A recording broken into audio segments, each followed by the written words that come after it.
Good afternoon, all students.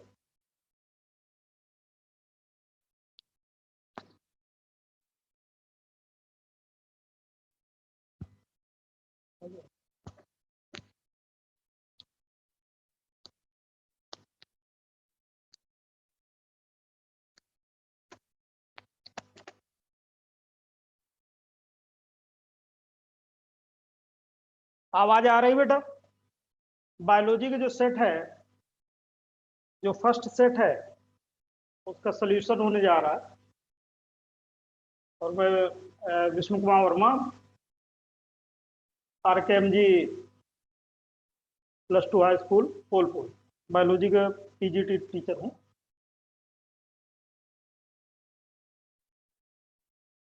Question है set biology का, set first है।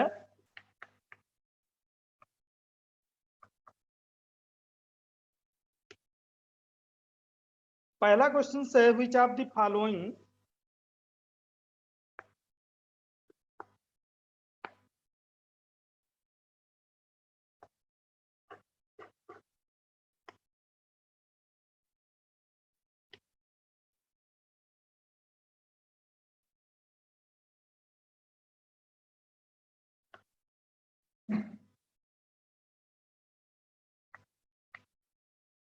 एग्जाम्पल ऑफ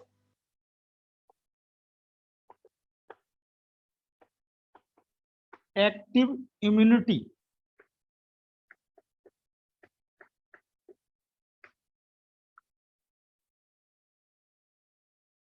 ऑप्शन आपका पहला है फर्स्ट वैक्सीनेशन,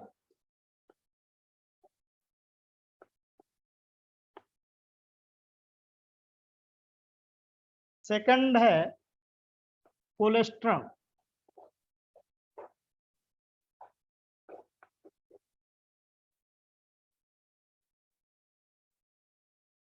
सी रेडीमेड एंटीबॉडीज, रेडीमेड एंटीबॉडीज,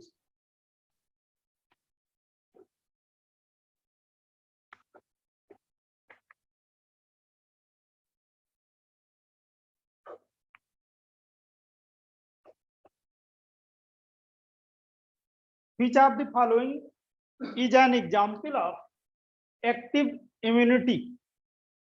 जो सक्रिय प्रतिरोधक क्षमता है, इम्यूनिटी है। जैसे इम्यूनिटी, सबसे पहले इम्यूनिटी क्या है? जब कोई वायरल या कोई फंगल या बैक्टीरियल ऑर्गेनिज्म की बॉडी में इन्फेक्शन होगा तो उसमें क्या होगा, उसको उससे बचने के लिए सेल्फ टॉलरेंस पावर रिजनरेट हो जाएगा, तो उस कंडीशन को हम इम्यूनिटी कहें। अभी आपने देखा होगा कि जो कोविड-19 था,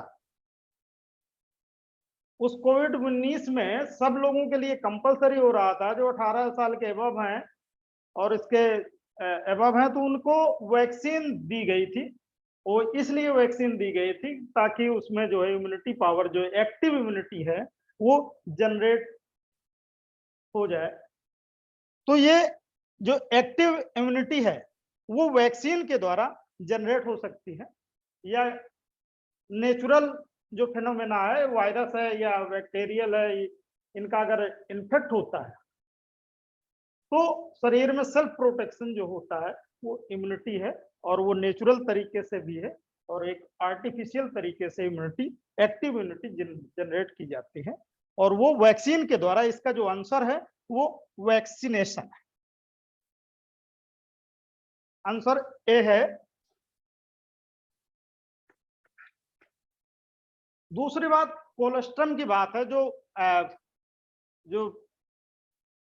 जो पहला मिल्क है लैक्टेशन पीरियड का, जो बच्चे को प्राप्त होगा, उसमें कोलेस्ट्रम में इम्यूनोग्लोबिन ए मिलेगा, और ये रेडीमेड एंटीबॉडीज, जो रेडीमेड एंटीबॉडीज है, तो ये कोलेस्ट्रम और रेडीमेड एंटीबॉडीज, ये पैसिव इम्यूनिटी। अगर आपसे क्वेश्चन आ जाता है which of the following example of passive immunity, तो ये दोनों आंसर कोलेस्ट्रम भी हो जाएगा रेडीमेड एंटीबॉडीज हो जाएगी। लेकिन जो इसका जो आंसर है, which of the following is an example of active immunity, active immunity का जो आंसर है वो vaccination.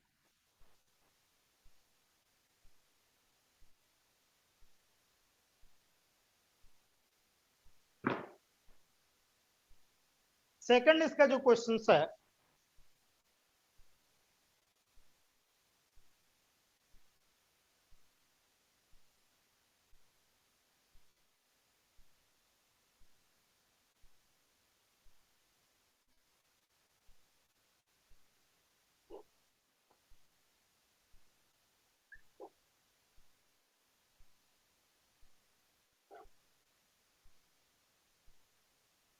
an antibody molecule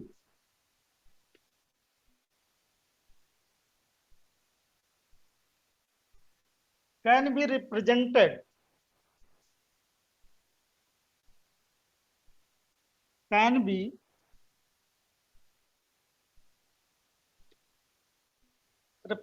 as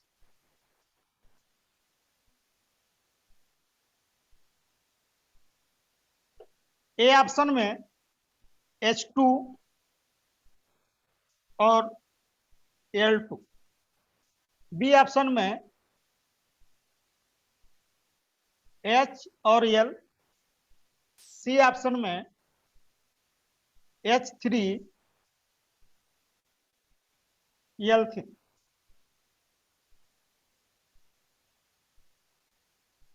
और डी ऑप्शन में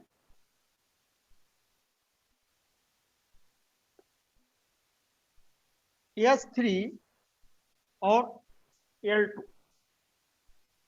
एंटीबॉडी, जो एंटीजन्स और एंटीबॉडी, एंटीजन क्या होते हैं? प्रोटीन्स होते हैं, और ये जब कोई वायरल इन्फेक्शन होगा ऑर्गेनिज्म में, तो उसमें जो इम्यूनिटी पावर जो रिजनरेट हो रहा है, वो एंटीबॉडी प्रोवाइड कर रही है। और एंटीबॉडी जो है वाई शेप्ड स्ट्रक्चर होगा, वाई शेप्ड स्ट्रक्चर होगा, और इसमें हैवी चेन्स होगी और light chains. Hello sir, excuse me sir. Yes, बोलिए बेटा, क्या बात? Sir can you describe in Hindi, because Hindi समझ में, इंग्लिश समझ में नहीं आ रहा। इसमें बेटा एंटीबॉडी, आपके पास क्वेश्चन पेपर होगा, ठीक है, और उसमें जो है एंटीबॉडी की बात प्रतिरक्षा अणु है। एंटीबॉडी जो मीन्स है वो प्रतिरक्षा अणु, समझा दे, हिंदी ना समझा। कैन बी रिप्रेजेंटेड, मतलब जो हैवी चेन्स है और लाइट चेन्स, दो हैवी चेन्स होंगी और दो लाइट चेन्स होंगी,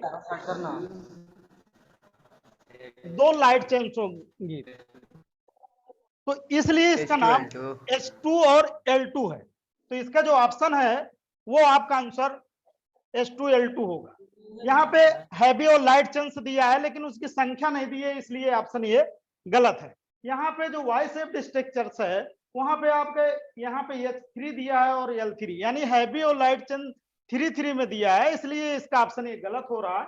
और ये भी आपका ऑप्शन गलत है जब आप एंटीबॉडी मॉलिक्यूल्स का जब स्ट्रक्चर देखेंगे, जो वाई के आकार का होगा, और वहां पे हैवी और लाइट चेन्स, दो हैवी और दो लाइट चेन्स प्रेजेंट होंगे, इसलिए इसका नाम H2 और L2।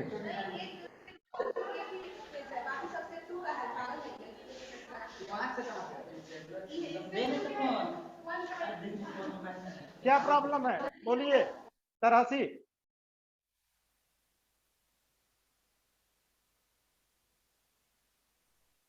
आवाज नहीं जा रही? सर, समझ में आ रहा है? यस सर आपका आवाज नहीं आ रहा। तो आवाज आ रही बेटा? आपका आवाज नहीं आ रहा सर। सर आपका आवाज नहीं आ रहा।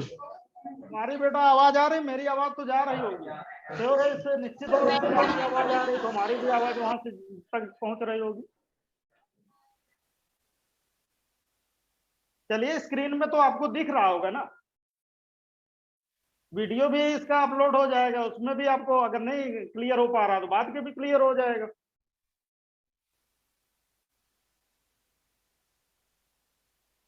अगला जो क्वेश्चन है, क्वेश्चन नंबर 3।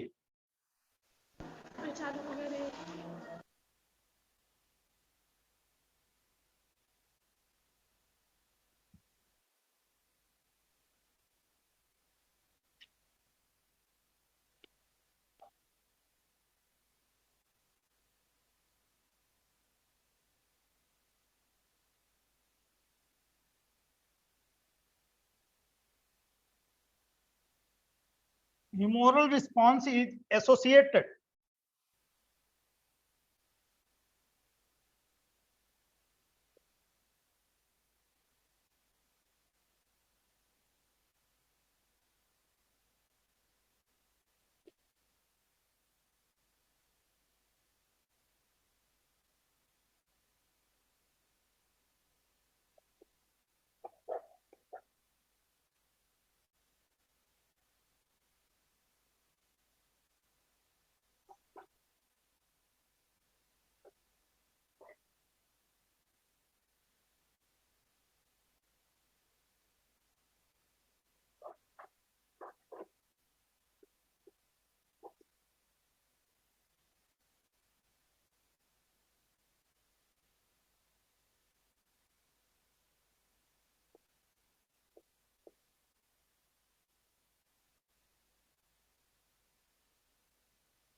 सर आवाज नहीं आ रहा।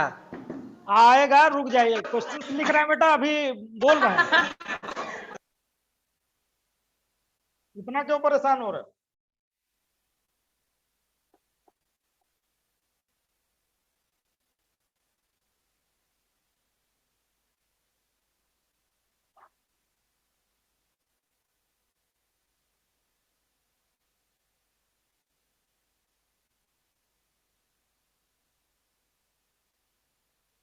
ह्यूमरल रिस्पॉन्स एसोसिएटेड, जो ह्यूमरल रिस्पॉन्स है वो Yes, sir. किससे संबंधित है? एक B leaf cells cell and है टी सेल्स। जी, B cells and T cells. B cell है, डी सेल नहीं है। ह्यूमरल रिस्पॉन्स, पहले सुनिए। Humoral response is associated with, किससे संबंधित है? एक लिम्फ और टी सेल मेमोरी सेल्स है और एंटीबॉडी। दूसरा है ब्लड, बी सेल है, प्लाज्मा है, मेमोरी सेल है और antibody. B cells and T cells है। तीसरा एंटीबॉडी मॉलिक्यूल्स है। अब यहाँ पे जो टी सेल मेमोरी सेल है वो सेल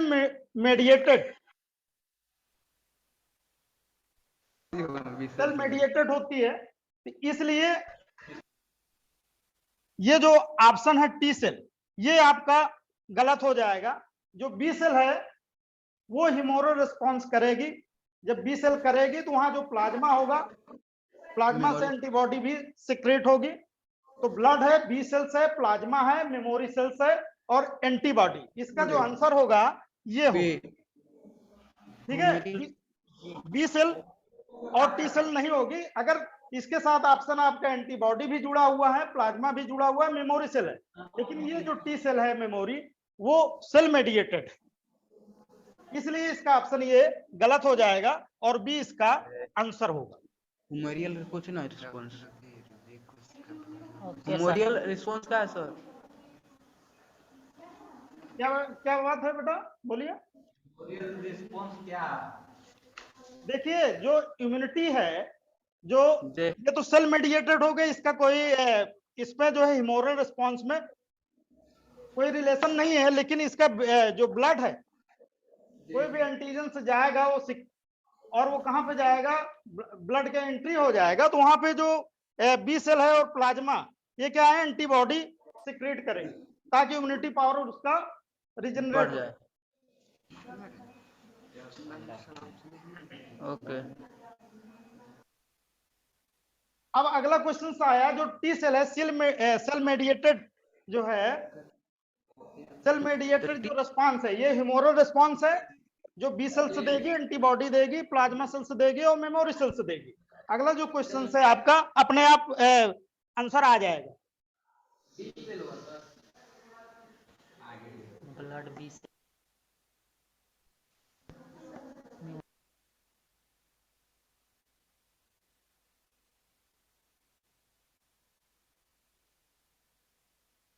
सेल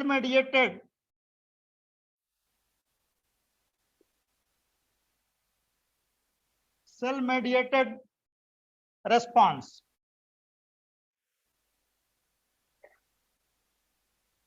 इज एसोसिएटेड, जैसे ह्यूमोरल था तो वहां पर बी सेल्स रिस्पॉन्स कर रही थी,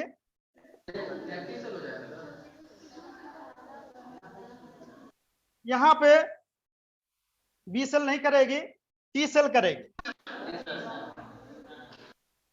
एक ऑप्शन है इसका B cell, B cell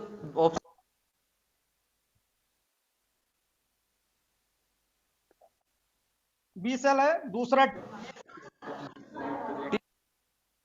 T cell है,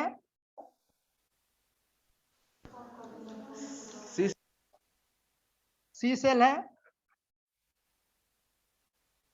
और डी अल्फा सेल। देखिए बी सेल जो है ह्यूमोरल रिस्पांस कर रही थी, जहां पे एंटीबॉडी सिक्रिएट हो रहा था, प्लाज्मा सेल्स बन रही थी और मेमोरी सेल। तो ये बी सेल कहां पे था? ह्यूमोरल रिस्पांस में। यहाँ पे जो टी सेल होगा वो सेल मेडिएटेड रिस्पांस में होगा। तो इसका जो आंसर होगा वो टी सेल होगा। आंसर आपका बी होगा।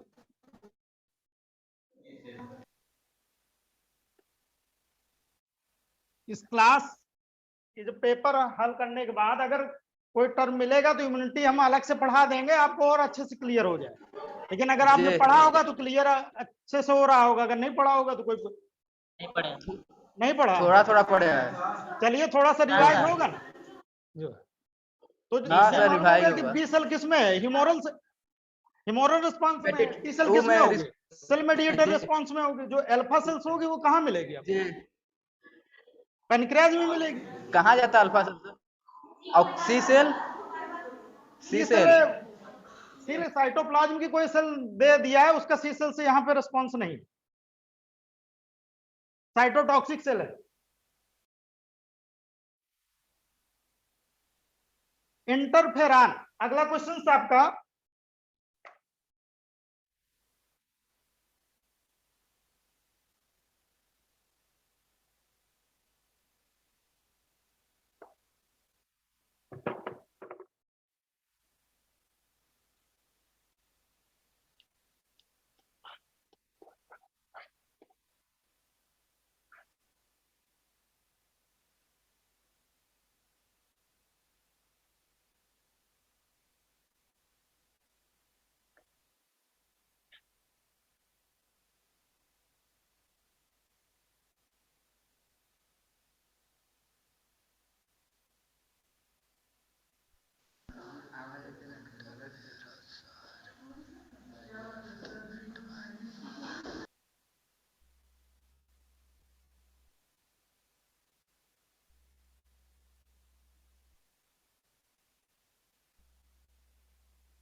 इंटरफेरॉन्स सिक्रेटेड बाय, आपका ऑप्शन एक है bacterial infected cells, bacterial infected cell,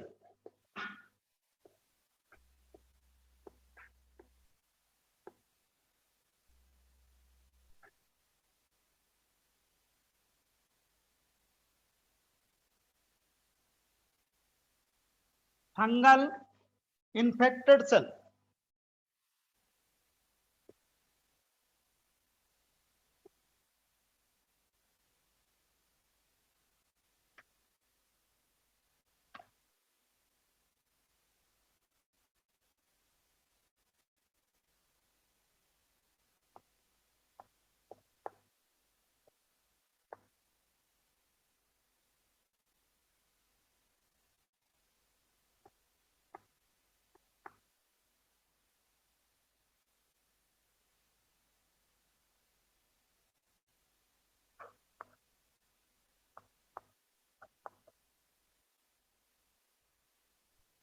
interferon का होता है सर? क्या हुआ बेटा? इंटरफेरॉन का होता है? इंटरफेरेंस क्या हुआ? इंटरफेरेंस एक जब वायरस को जब इन्फेक्ट करेगा, कोई सेल्स होगी वायरस जी जब इन्फेक्ट करेगा तो उससे एक इंटरफेरेंस, एक प्रोटीन्स जो है रिलीज होगी, ताकि वो जो अन इन्फेक्टेड सेल्स रह गई, जो इन्फेक्टेड नहीं उनका प्रोटेक्शन करेगी। ठीक है, तो इसका ऑप्शन आपका वायरस जी। इन्फेक्टेड सेल्स होगा। कोरोना पे लेके बताइए तो सर। बताइए। बताओ, पेपर तो होने दोगे? कोविड-19 जो एक्टिव इम्यूनिटी थी वो हमने शुरुआत में बताया था, जो वैक्सीन लगी हुई थी। जी। हम लोग को नहीं लगा सर अभी। हाँ तो ले लीजिए, 18 साल एज पूरे नहीं हो हुआ जाएंगे है। तो मिल जाएगी। 18 होगा तब ना सर। अभी तो पूरे नहीं हुए ना। नहीं हुए बढ़िया हैं। बेटा, पेपर हो जाने दो, पेपर कर लो, ताकि तुम्हारे उस पे पेपर में जो आएगा तो प्रॉब्लम होगी ना तुम्हें। जी सही। हाँ, तो इसलिए थोड़ा सा बढ़ जाने दो, नहीं तो फिर ऐसे तो फिर आप अपने क्लास में भी आपके टीचर होंगे बायोलॉजी के, तो उनसे भी आप डिस्कशन कर सकते हैं। जी sir.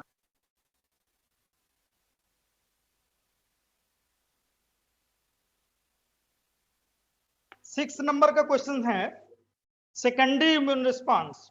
Is faster. Secondary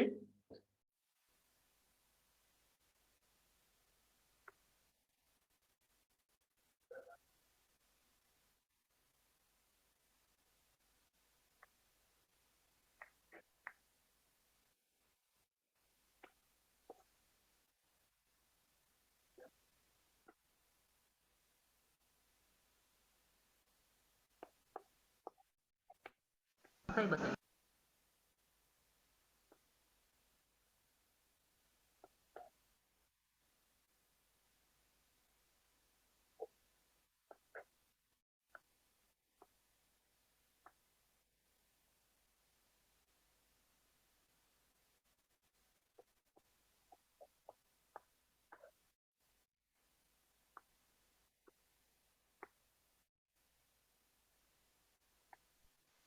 faster होगा sir.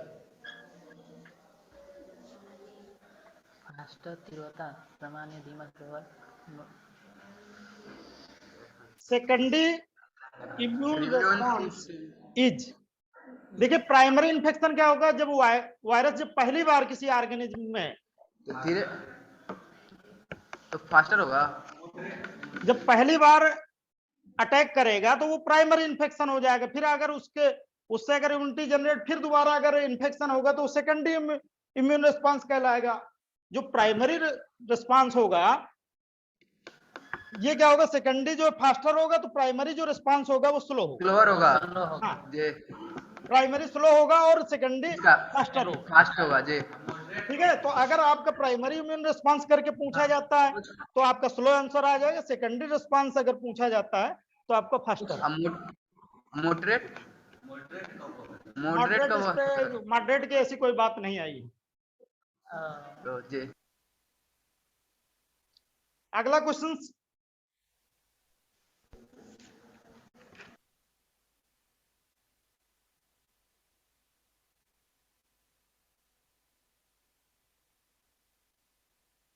Innate immunity.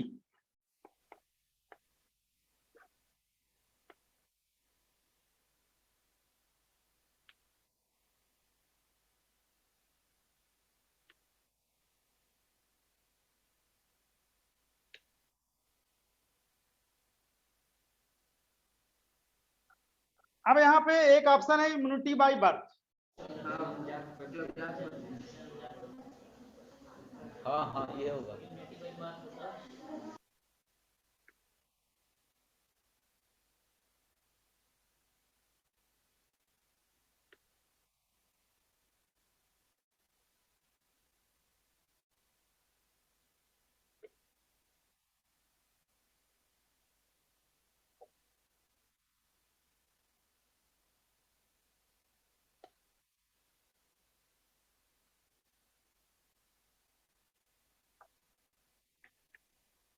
Before birth acquired characters,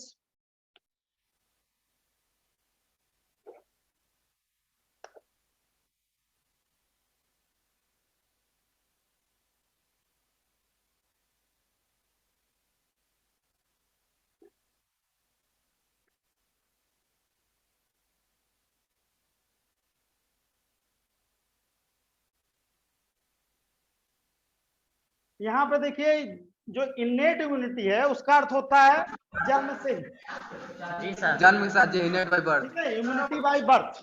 दे जो एक बिफोर कार्ड होगा होता है तो बिफोर तो नहीं होगा। नहीं, बिफोर नहीं होगा। दो ऑप्शन आपके उसमें पेपर में गलत एक ही टाइप के दे दिया है, सी बी और डी। तो ये दे मतलब जन्म के पहले नहीं हो, मतलब इम्यूनिटी बाय बर्थ जन्म से ही होगा। जी सर। सर हाँ, इसका आंसर ए आपका और डी इम्यूनिटी अकेला बाय सर। बर्थ हाँ, होगा। ये डी नहीं, बी या डी। डी भी ना होगा सर, जन्म के बाद भी का। क्या होगा बेटा? इम्यूनिटी बाय बर्थ जन्म से ही हाँ होगा, जन्म के पहले नहीं होगा। हाँ, जन्म के बाद। अगला क्वेश्चन है immunoglobulin that can pass through placenta. Placenta के द्वारा इम्यूनोग्लोबिन जी होता है। एडिट कर दो, एडिट कर दो, हमारा देख रहे हैं।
Immunoglobulin that can pass through placenta. Placenta के द्वारा जो इम्यूनोग्लोबिन पास होगा दे वो इम्यूनोग्लोबिन जी होगा। अगर एलर्जी देगा तो इम्यूनोग्लोबिन ई देगा। अगर कोलेस्ट्रम में इम्यूनोग्लोबिन ए होगा। और वो एम सर, आईजीएम। ये सबसे बड़ा लार्जेस्ट मॉलिक्यूल्स है। अब सर मदर्स के मिल्क में कौन सा पाया जाता है सर? क्या हुआ, फिर से बोलिए बेटा? मदर्स मिल्क में कौन सा पाया जाता मदर्स में है? मदर्स मिल्क में कौन सा पाया जाता ये है? Mothers colostrum, milk. ये इम्यूनोग्लोबिन है। जो पहला मिल्क सिक्रेट होगा उसमें जे इम्यूनोग्लोबिन ए पाया जाएगा। जो एलर्जी होगी जे वो इम्यूनोग्लोबिन ई होगा। और ये जो आपका जे प्लेसेंटा के थ्रू जो प्लेसेंटा आईजीजी, इम्यूनोग्लोबिन पास होगा वो इम्यूनोग्लोबिन जी होगा। आपके आईजीजी 2-3 क्वेश्चन इसी से जे रिलेटेड करके आए हैं, आगे भी हो जाएंगे। आएगा। हाय हाय काहे चला।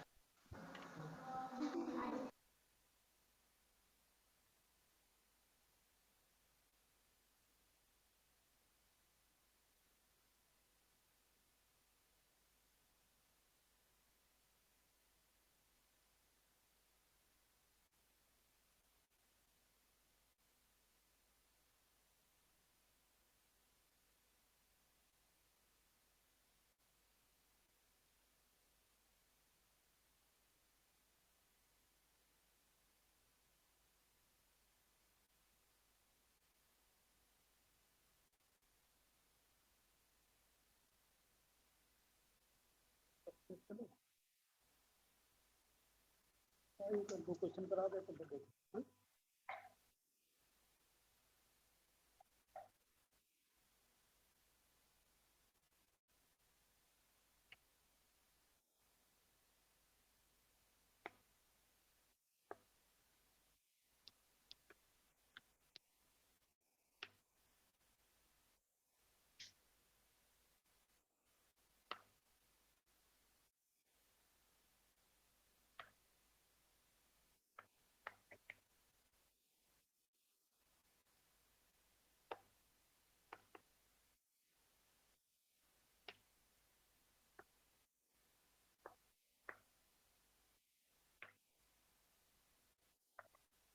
अब यहाँ पे immunoglobulin involve in allergic reaction, अभी आपको बताया ना कि एलर्जिक रिएक्शन किसमें, इम्यूनोग्लोबिन ई में। जी सर, आईजी हो जाएगा। हाँ, आईजीई हो जाएगा। तो इसका आंसर आप चारों ऑप्शन लिखें या ना लिखें? लिखे चारों मत ऑप्शन लिखिए सर, छोड़ दीजिए। नहीं छोड़ दीजिए आंसर सिर्फ। हाँ, वही हम सोच रहे हैं कि क्योंकि ज्यादा ऐसे हो जाएगा, अच्छा। लिखने में टाइम ज्यादा वेस्टिंग होगी। जय जो वैसा क्वेश्चन नया आएगा तब फिर बताएंगे, ठीक है?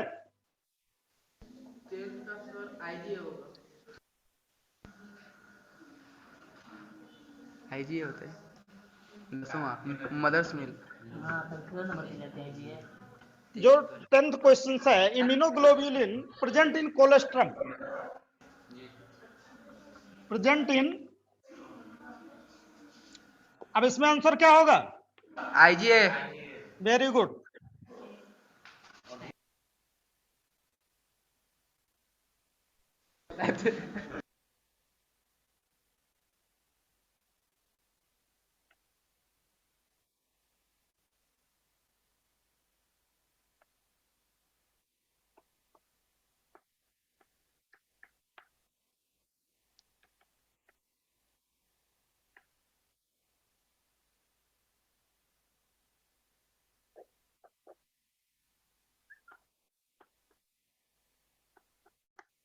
सीधा आंसर लिखा दे रहे हैं बेटा, ठीक है? अब यहाँ पे एक अगला क्वेश्चन आ गया, ट्यूमर, कैंसर के बारे में पढ़ा है ना? सर सेल ज्यादा डिवीजन में लगता है, वही वाला ना, जिसमें सेल्स क्या होगा, ज्यादा डिवीजन करने लगता है सर। बहुत से सेल्स बनेंगे लेकिन जी। उसमें इनहिबिशन नहीं होगा, वो रोकेगी नहीं, जी ताकि वो सेल प्रोलिफरेट हो जाए और लार्ज नंबर ऑफ सेल्स बन जाए।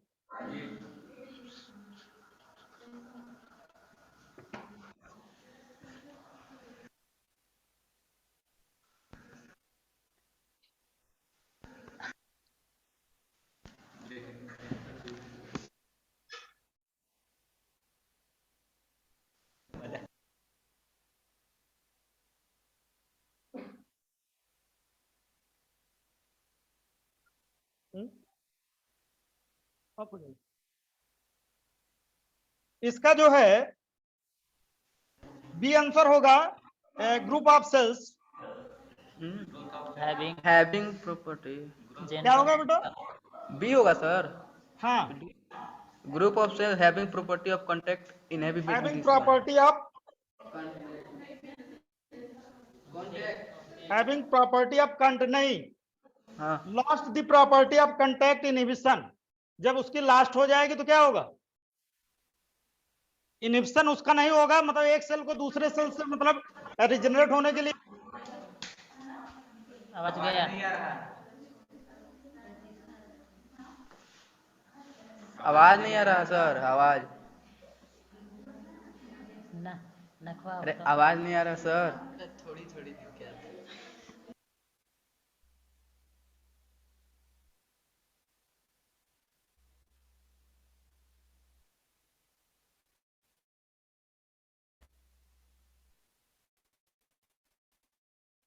बेटा बैटरी लो होने के कारण नेक्स्ट डे में क्वेश्चन फिर से लिखेंगे नहीं ऐसा। और फिर इसको पढ़ के आइएगा, ठीक है? सर, आवाज कैंसर नहीं सेल के है। बारे में। और हाँ, इसीलिए ना आवाज नहीं आ रही, इसीलिए मतलब नेक्स्ट डे में क्लास होगा और watching for this set, next day में जब भी क्लास होगा तो आपका ये पेपर कंप्लीट करना। Thank you all student. Class last. Thank you sir, thank you. Sir.